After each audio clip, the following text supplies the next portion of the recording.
অভিযোগ প্রমাণ হলে জেলে যেতে রাজি গাজী তানভীর। জাতীয় নাগরিক পার্টি এনসিপি সাময়িক অব্যাহতি পাওয়া যুগ্ম সদস্য সচিব গাজী সালাউদ্দিন তানভীর দাবি করেছেন, তার বিরুদ্ধে আনা অভিযোগ ভিত্তিহীন। কোনো অভিযোগ প্রমাণিত হলে জেলে যেতে রাজি তিনি। বুধবার 21শে মে দুর্নীতি দমন কমিশনের দুদক প্রধান কার্যালয়ে জিজ্ঞাসাবাদ শেষে গণমাধ্যমে এমন দাবি করেন তিনি। এর আগে তাকে 10টা থেকে 12:30 পর্যন্ত দুদক কার্যালয়ে জিজ্ঞাসাবাদ করা হয়েছে।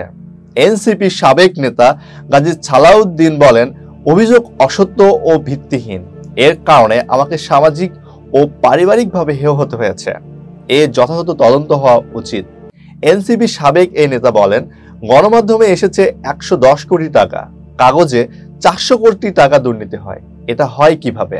কিছুদিন আগেও 250 কোটি টাকার দুর্নীতির বিষয়টি এসেছে।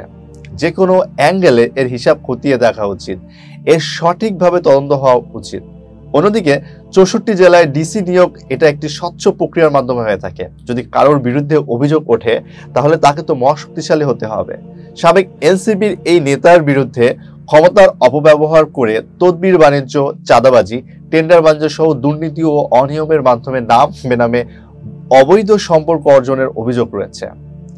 গত 15ই মে তাকে দুদকে তলব করে চিঠি দেওয়া হয়। গত 21শে এপ্রিল এনসিপির যুগ্ম সদস্য সচিবের পদ থেকে গাজী সালাউদ্দিন তানভীরকে সাময়িক অব্যাহতি দেয় দলটি।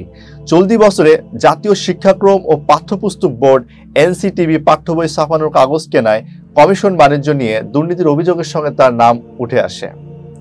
এতক্ষণ বার্তা বৈঠকের সঙ্গে থাকার জন্য ধন্যবাদ। নতুন নতুন তথ্য ও সংবাদ পেতে বার্তা বৈঠকের ইউটিউব চ্যানেল ও ফেসবুক পেজের সাথেই থাকুন।